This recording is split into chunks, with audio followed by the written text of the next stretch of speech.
अब चलते हैं जी आगे। जब मौसम के मिजाज की बात हो रही है तो नदी नालों में पानी का बहाव कम हुआ है, और जब नदी नालों में पानी का बहाव कम हुआ है तो आबी पनाहगाहें जहां पर मेहमान परिंदों की आमद होती थी वो आमद बिल्कुल कम हो गई है। मेहमान परिंदों की आमद अब तक बहुत कम दिख रही है। मुख्तलिफ वेटलैंड जो सूबा कश्मीर के अंदर है, इतलात और खबर यह है कि पानी के कमी की वजह से मेहमान परिंदों की आमद इस बार बहुत कम दिख रही है। माइग्रेटरी बर्ड्स जो मुख्तलिफ आबी पनाहगाहों के अंदर नजर आ रहे थे वो बिल्कुल कम नजर आ रही है, क्योंकि बुनियादी वजह यह है कि या तो ये आबी पनाहगाहें आहिस्ता आहिस्ता करके सूख रही है, या यहां पर गंदगी और गलाजत का इतने ढेर पड़े हैं कि पानी कहीं दिख नहीं रहा है। और तीसरी बड़ा फैक्टर यह है कि पानी का बहाव भी बहुत ज्यादा कम हुआ है, जिसकी वजह से ये मेहमान परिंदे नहीं आ रहे हैं। एनवायरमेंटल पॉलिसी ग्रुप जो एक स्टडी ग्रुप है, इनकी तरफ से एक बात सामने रखी गई है। इन्होंने गुज़श्ता दिनों शालबुग, होकरसर, होयगाम वेटलैंड का मुआयना किया और यहां पर दरपेश मामलात और मसाइल को एसेस करने के बाद उनकी तरफ से यह बात साफ कर दी गई है कि मेहमान परिंदे जो हर साल लाखों की तादाद में इन 3-4 आबी पनाहगाहों में शहर के आसपास दिख रहे थे, अब की बार ना के बराबर है। और बुनियादी वजह यह है कि पानी का बहाव इन आबी पनाहगाहों में कम है, जिसकी वजह से मेहमान परिंदों ने शायद अब की बार साइबेरिया और इन दूर दराज इलाकों से यहां का रुख नहीं किया है। सीधे अपने नुमाइंदे के पास चलेंगे। इरफान फाजिल हमारे साथ ज्वाइन करें। इरफान, अपडेट कीजिएगा फटाफट से।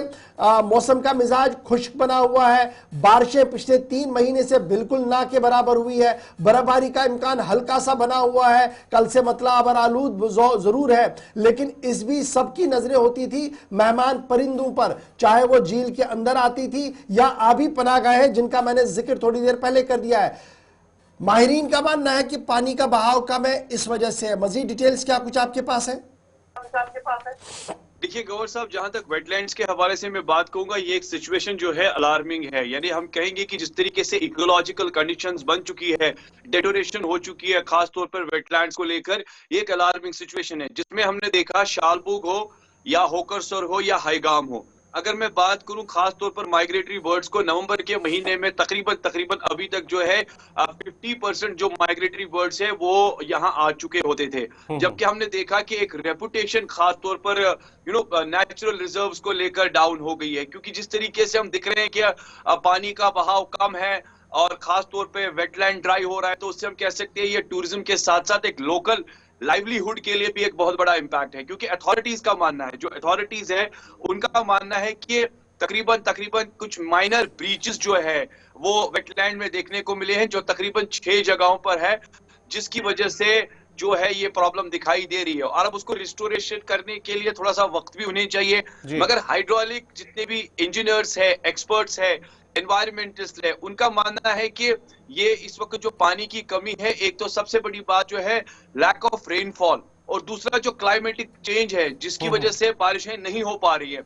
ये भी एक बहुत बड़ा रीजन है। Other side of the story अगर मैं बात करूं तो स्टेक होल्डर्स जितने भी वाइल्ड लाइफ से जुड़े हैं, डिपार्टमेंट से, उनका मानना है कि सिंध रिवर को इस्तेमाल करना चाहिए, यानी वाटर जो है वो डाइवर्ट करना चाहिए, ताकि जितने भी वेटलैंड्स है अगर उनमें पानी की किल्लत इस वक्त पाई जा रही है तो वो कमी दूर हो सकती है, जिससे हमारा एक्वाटिक बायोडाइवर्सिटी और साथ ही साथ जो ये एक्वाटिक प्लांट सिस्टम है या बाकी, ये बच सकता है, क्योंकि ये इफेक्ट नहीं कर सकता है। देखा जाए तो ग्लोबल वार्मिंग तो है ही है, मगर साथ ही साथ अगर ये क्लाइमेटिक चेंज काफी लॉन्ग टाइम तक रहेगी तो एक मेजर रिकॉर्ड खड़ा कर सकती है। और साथ ही साथ अगर आप देखें तो ये सारी चीजें जिस तरीके से डिपार्टमेंट अपने रिस्टोरेशन को लेकर बात कर ही रहा है, मगर जो हमारे अल्ताफ साहब है वेटलैंड के जो वाइल्ड लाइफ वार्डन है, उनका मानना है कि कुछ फीडर्स की वजह जो है वेटलैंड को लेकर हमने सपोर्ट भी लिया है, जिसमें देखा जाए फ्लड एंड इरिगेशन डिपार्टमेंट ने कुछ मेन प्रोजेक्ट्स के साथ जो काम भी किया है, जिसकी वजह से विद इन वीक्स टाइम जो है